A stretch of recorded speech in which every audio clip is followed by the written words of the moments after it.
नमस्कार दोस्तों, welcome to Ramesh academy. स्वागत है आपका हमारे चैनल पे। आइए शुरू करते हैं आज का हम लोग ये वीडियो। इस वीडियो में हम लोग देखेंगे आरआरबी एनटीपीसी के जो आंसर की आए हैं उसमें बहुत से क्वेश्चन गलत मतलब कि आंसर दिए गए हैं। तो यानी कि आंसर की में बहुत ज़्यादा गड़बड़ी है। तो जो भी क्वेश्चन गलत थे उसको हमने पार्ट 1 और पार्ट 2 में कंप्लीट कर दिया है। तो ये पार्ट 3 के और भी कुछ क्वेश्चन आए हैं जो कि एम्बिगियस हैं या गलत हैं, उसका हम लोग यहाँ पे देख लेते हैं। यदि आपके शिफ्ट में वह क्वेश्चन अगर गलत होता है तो आप निश्चित रूप से उस क्वेश्चन को रेज कीजिए, जिससे नंबर बढ़ सकते हैं।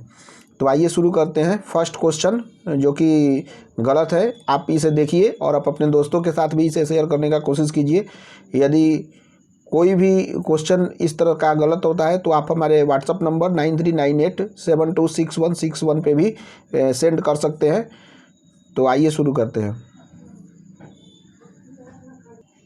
तो इस तरह से ये हमारा पहला क्वेश्चन है जो कि हमारे एक सब्सक्राइबर ने भेजा था, जो कि एक DI दिया हुआ है। इसमें ये गलत है।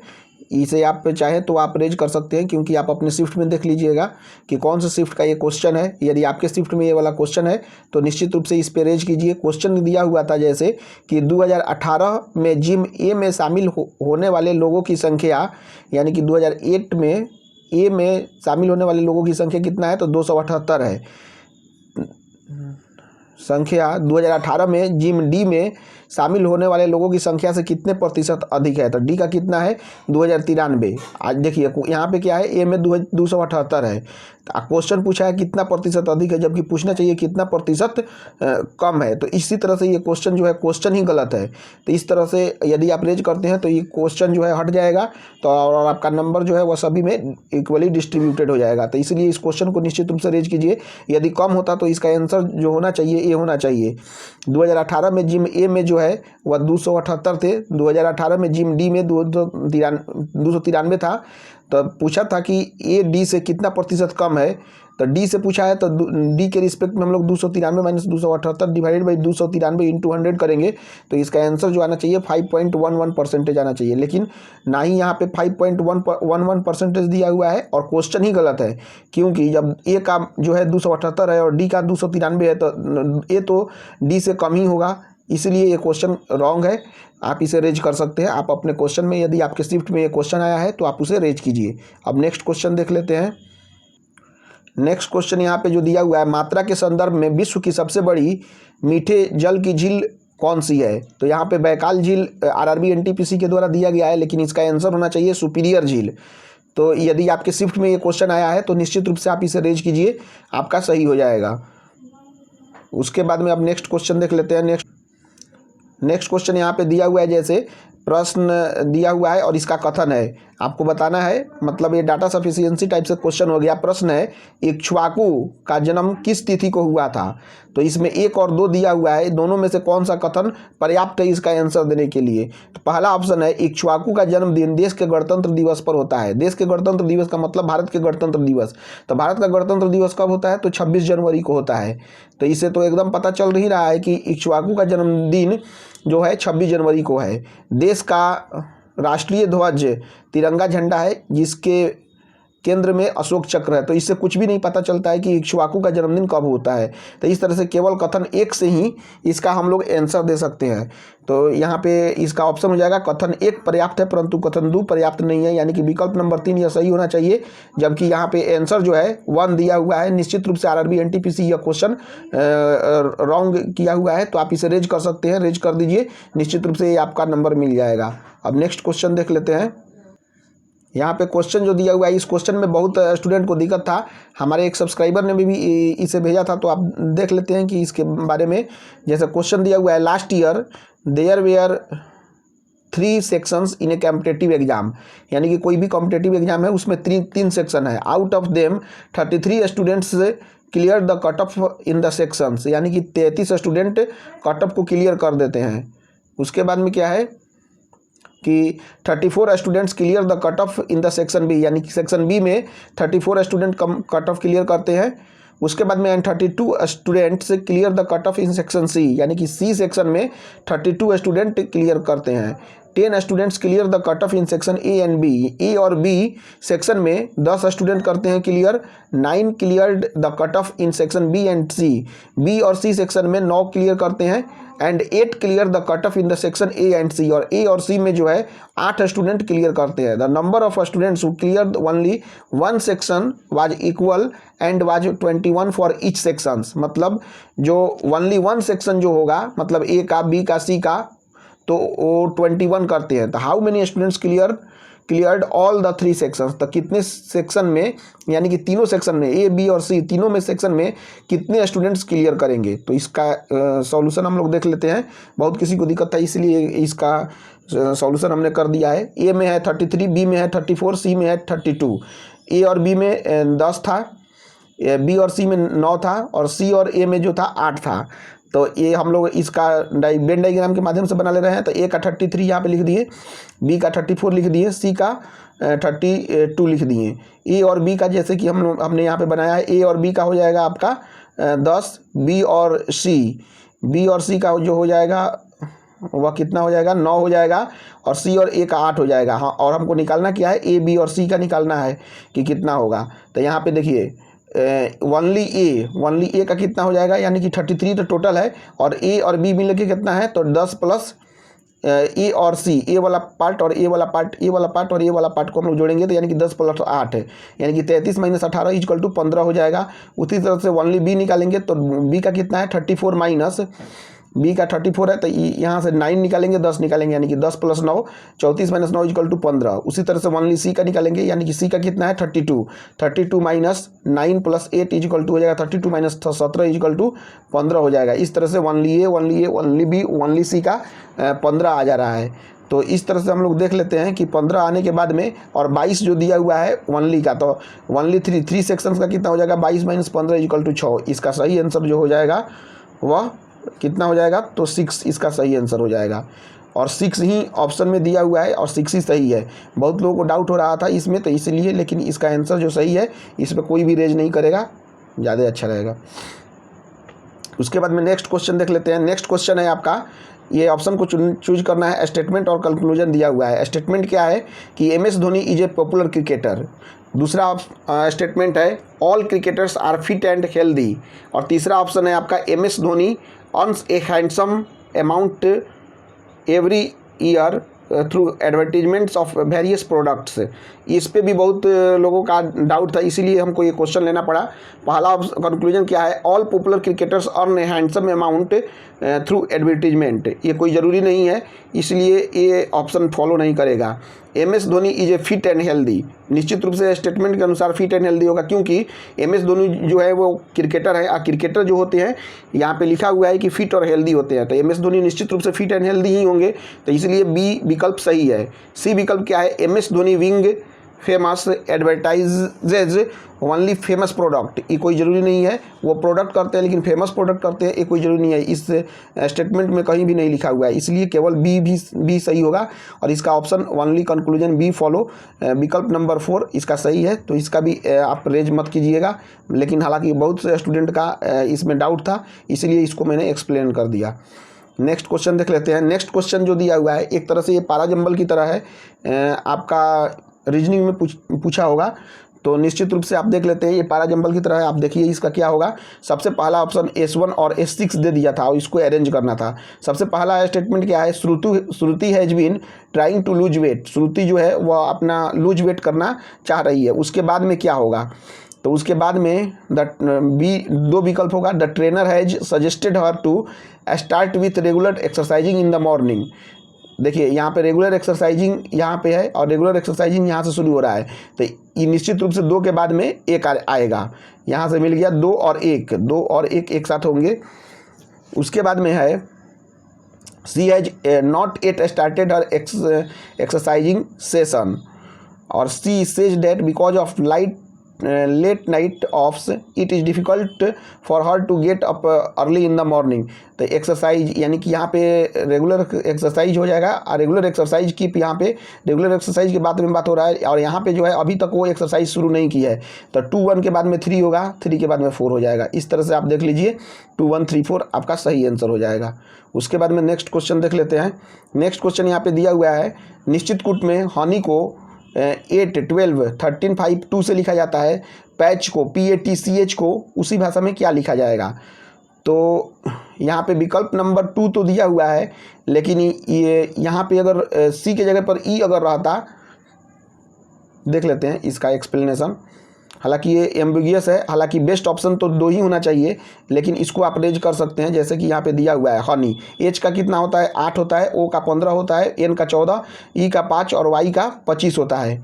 उसी तरह से P का 16, A का कितना होता है 1 होता है, T का 20, E का 5 होता है, लेकिन यहाँ पे 3 लिया है। उसी तरह से H का 8।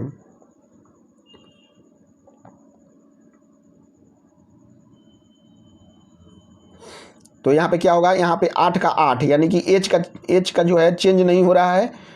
तो उसी तरह से H का यहाँ पे भी नहीं चेंज होगा, 8 का 8 ही होगा।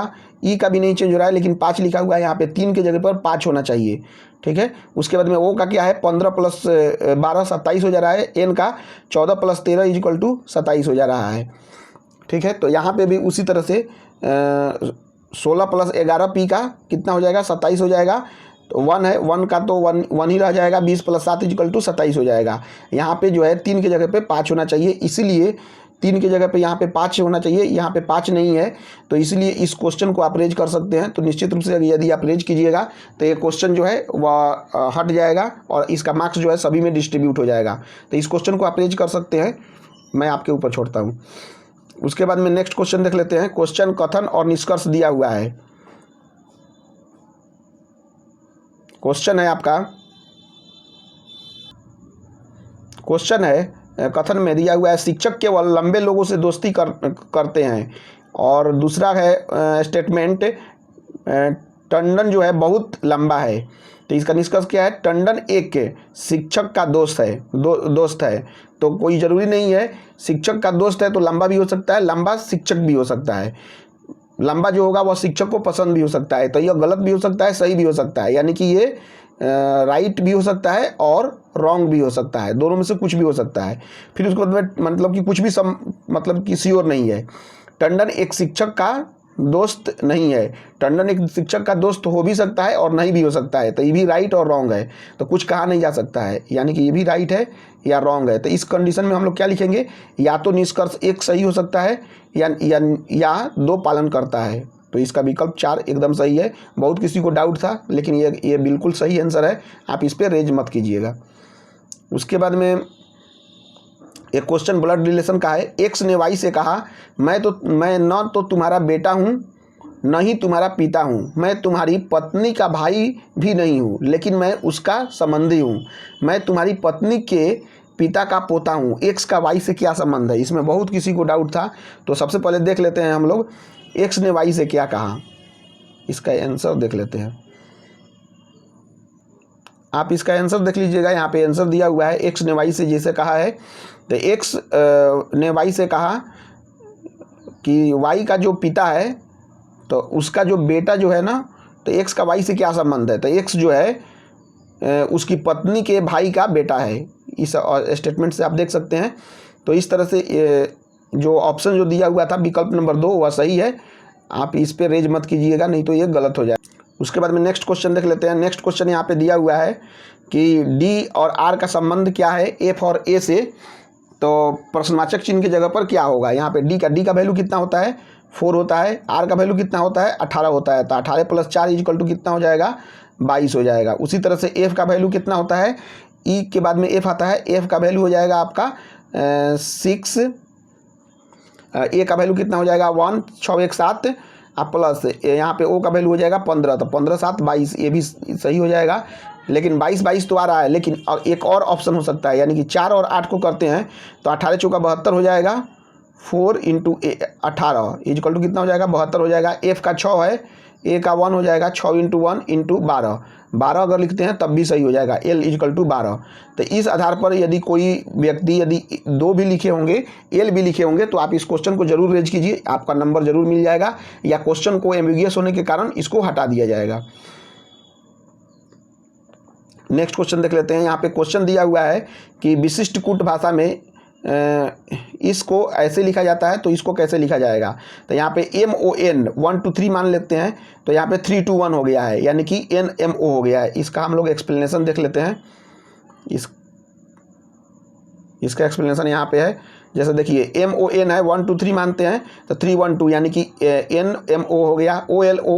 OLA 1 2 3 हुआ तो AOL हो गया।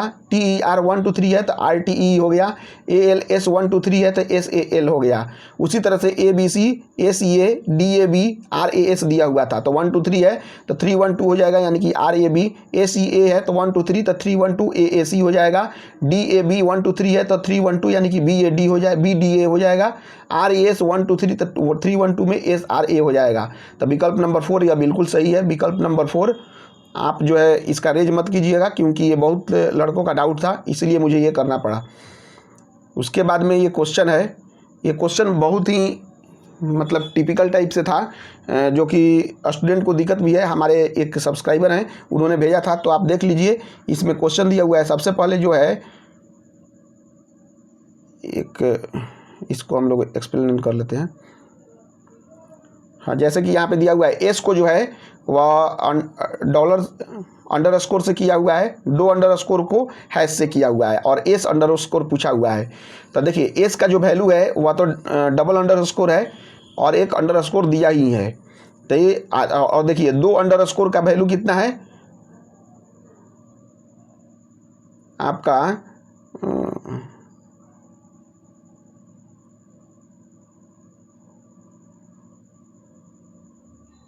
नहीं यहाँ पे 3 अंडरस्कोर दिया हुआ है ना, तो 3 अंडरस्कोर हो गया, तो 2 से 2 इंटू 4 2 दूनी 4 हो जा रहा है, तो 3 दूनी 6 हो जाएगा, यानी कि 6 हैश हो जाएगा। यानी कि देखिए एस का वैल्यू 2 अंडरस्कोर है, तो एस का वैल्यू यहाँ पे 2 अंडरस्कोर हो गया, 1 अंडरस्कोर यहाँ पे आ गया, 2 अंडरस्कोर 2 से 2 दूनी 4 यानी कि 4 हैश हो जा रहा है, तो इसीलिए 3 है, तो 3 दूनी 6 हो जाएगा, यानी कि यहाँ पे 2 होना चाहिए, तो 3 दूनी 6 हो जाएगा, 6 हैश हो जाएगा। तो यह बिल्कुल भी सही था। इसको आप रेज ना कीजिएगा, क्योंकि बहुत लोग इससे बोल रहे थे रेज करने के लिए, आप इसे रेज नहीं कीजिएगा। अब हम लोग नेक्स्ट क्वेश्चन देख। ये क्वेश्चन दिया हुआ है, इस्पात को कठोरीकृत करने के लिए किस रासायनिक तत्व की आवश्यकता होती है। तो इसका आंसर जो आरआरबी एनटीपीसी के द्वारा दिया गया है मैग्नीज, लेकिन कहीं कहीं निकेल, वेनेडियम और क्रोमियम भी होता है। तो ये तो एम्बिगियस हो गया, चारों में से कोई भी हो सकता है, इसीलिए आप इसे रेज कीजिए, निश्चित रूप से ये क्वेश्चन हट जाएगा और आपको निश्चित रूप से मार्क्स मिलेंगे। नेक्स्ट है question, RISAT radar imaging satellite का प्रक्षेपण इनमें से किसके द्वारा किया जाता है। ऑप्शन दे दिया गया है PSLV C48, लेकिन यह निश्चित रूप से यह क्वेश्चन गलत होना चाहिए, क्योंकि RISAT जो होता है वह अलग अलग चरणों में होता है, 1 2 3 21 22 इस तरह से होता है। तो यहाँ पे स्पष्ट नहीं है, इसीलिए आप इसको रेज कर सकते हैं, रेज कीजिएगा तो इस क्वेश्चन हट जाएगा और सभी को मार्क्स डिस्ट्रीब्यूट हो जाएगा। तो निश्चित रूप से जिनका भी गलत है वो क्वेश्चन को रेज कीजिए। उसके बाद में हम लोग देख लेते, उसके बाद में एक ये सिलोजिज्म का क्वेश्चन है, तो इसे हम लोग देख लेते हैं। सिलोजिज्म का क्वेश्चन में दिया हुआ है कथन और निष्कर्ष, और इसको बताना है कौन सा सही होगा। सबसे पहला है सभी शुक्र बुध हैं, तो यहाँ पे लिख लिए हम लोगों ने क्या है कि सभी शुक्र जो है वह सभी शुक्र, यहाँ पे शुक्र हो गया तो सभी शुक्र बुध है। फिर उसके बाद में क्या हुआ है, सभी बृहस्पति शुक्र हैं, तो यहाँ पे हम लोगों ने बना लिया कि सभी बृहस्पति जो है वह शुक्र है। उसके बाद में हम लोगों ने यहाँ पे सभी यम बृहस्पति है, तो यहाँ पे हम लोगों ने बना लिया सभी यम बृहस्पति है। इस तरह से हम लोगों ने वेन डायग्राम बना लिया। तो अब निष्कर्ष देख लेते हैं, सभी यम बुध है, सभी यम बुध है, निश्चित रूप से सही है, ये 1 सही है। दूसरा क्या है, कुछ यम बुध है, तो यहाँ पे क्या है, कुछ यम बुध है, कुछ यम क्या, सभी यम बुध हैं, तो इसीलिए ये गलत हो जाएगा। तीसरा नंबर विकल्प क्या है, तीसरा नंबर है कुछ बुध बृहस्पति हैं। क्वेश्चन क्या है, कुछ बुध बृहस्पति हैं, तो ये बिल्कुल सही है, ये 3 नंबर विकल्प सही होगा। सभी बृहस्पति बुध हैं, सभी बृहस्पति बुध हैं, ये भी सही है, यानी कि 1 3 और 4 सही होगा। यहाँ पे कोई भी ऑप्शन नहीं दिया हुआ है इस तरह से, इसलिए आप इस क्वेश्चन को रेज कीजिए। ये क्वेश्चन गलत है, क्वेश्चन का आंसर गलत है। निश्चित रूप से इस क्वेश्चन का मार्क्स सभी किसी को मिल जाएगा, जिनके भी शिफ्ट में आया है उन्हें क्वेश्चन ये रेज करना चाहिए।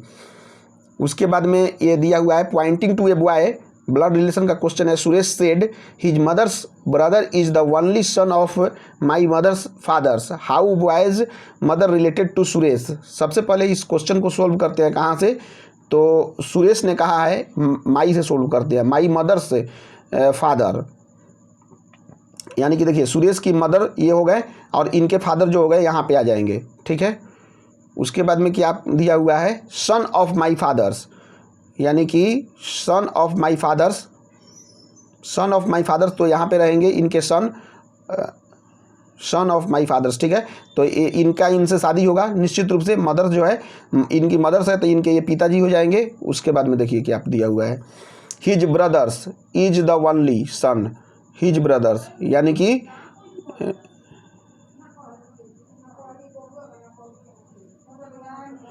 His brothers is the his mother's brother is the, तो यहाँ पे हिज मदर्स ब्रदर, हाँ ठीक है। तो यहाँ पे मदर्स ब्रदर तो इनका कोई एक माँ होगी जो कि यहाँ पे है, ये माँ के ये जो भाई होंगे हो जाएंगे, तो ये जो होगी फादर के ये डॉटर होंगे, तब न मदर्स के ये भाई होंगे। तो निश्चित रूप से इनके ये पिताजी हैं तो इनके एक लड़के हो गए और एक इनकी लड़की हो गई, तो उन्हीं का ये बेटा है, ठीक है। तो ये पूछा क्या है कि how boy's mother related to Suresh, boy's की जो माँ है वह सुरेश से कैसी है, कैसे करता है, तो पैटर्नल आंट होना चाहिए। क्यों पैटर्नल आंट होना चाहिए, क्योंकि एक ही पिता के ये दोनों हैं, माने दोनों हैं, ये इनकी लड़की है और ये इनके माने दादाजी हुए, तो ये पैटर्नल आंट होंगी। तो यहाँ पे दिया हुआ है मैटरनल आंट, जो कि गलत है, पैटर्नल आंट होना चाहिए, तो इसीलिए इस क्वेश्चन को आप रेज कर सकते हैं। उसके बाद में दिया हुआ है कुतुब मीनार का निर्माण किसने पूरा करवाया था, यहाँ पे दिया हुआ है फिरोज शाह तुगलक, जबकि फिरोज शाह तुगलक नहीं होना चाहिए। फिरोज शाह तुगलक क्या किया था कि वह 5वां मंजिल जो गिरा हुआ था उसको बनवाया था लास्ट में, लेकिन फिरोज शाह तुगलक नहीं होगा इसका आंसर, तो इसलिए आप इसे रेज कीजिए, इसका आंसर, इसका नंबर जो है मिल जाएगा आपको। उसके बाद में है क्वेश्चन, इसमें क्या करना है आपको, इसमें आपको जो दिया हुआ है ऑप्शन, यानी कि ग्रेटर देन का प्लस, लेस देन का माइनस, प्लस का डिवाइड और इस साइन का जो है, इस साइन का जो है गुना को निरूपित करता है, माइनस माइनस को निरूपित करता है, तो मतलब कि ये आपको बताना है। यहाँ पे दिया हुआ है जैसे 7 is greater than 7, less than 7, plus 7 is equal to 14, यही ऑप्शन सही माना है। तो लेकिन देखिए यहाँ पे 7 ग्रेटर देन को प्लस माना है, लेस देन को माइनस, प्लस को डिवाइड माना है, तो 7 + 7 माइनस 7/7 इज इक्वल टू 1 हो जाएगा, 7 से 14 माइनस 1 इज इक्वल टू 13 हो जाएगा, जबकि 14 दिया हुआ है, तो इसीलिए ये रॉन्ग हो जाएगा। यहाँ पे 14 नहीं 13 होना चाहिए, तब जाके ये सही होता है। तो इसीलिए इस क्वेश्चन को आप रेज कीजिए, निश्चित रूप से इस पर आपको मार्क्स मिल जाएंगे। उसके बाद में एक और ब्लड रिलेशन का क्वेश्चन जो है इनको गलत लग रहा था, तो यहाँ पे देखिए क्या है, सीतेश और सुरेश ममेरे भाई हैं। तो देखिए यहाँ पे सीतेश और सुरेश जो दोनों ममेरे भाई हैं, तो सीतेश और सुरेश ममेरे भाई हैं, तो सीतेश के पिताजी यहाँ पे होंगे और सुरेश के यहाँ पे माताजी होंगे, तब ना यह ममेरा दोनों भाई होगा। फिर उसके बाद क्या, सुरेश की माँ गीता की एक बेटी समीक्षा है, सुरेश की माँ गीता का नाम है उनका, उनकी एक बेटी है समीक्षा, इस तरह से हो गया। उसके बाद में क्या है, अंजलि समीक्षा की चाची है, अंजलि जो है वह समीक्षा की चाची है, तो समीक्षा की चाची अंजलि यहाँ पे हो जाएगी, मतलब कि ये इनकी चाची हो गई समीक्षा की। फिर उसके बाद में क्या पूछा हुआ है कि अंजलि का गीता से क्या संबंध है, अंजलि का गीता से क्या संबंध है, गीता से, तो गीता से क्या संबंध होगा, तो अंजलि जो होगी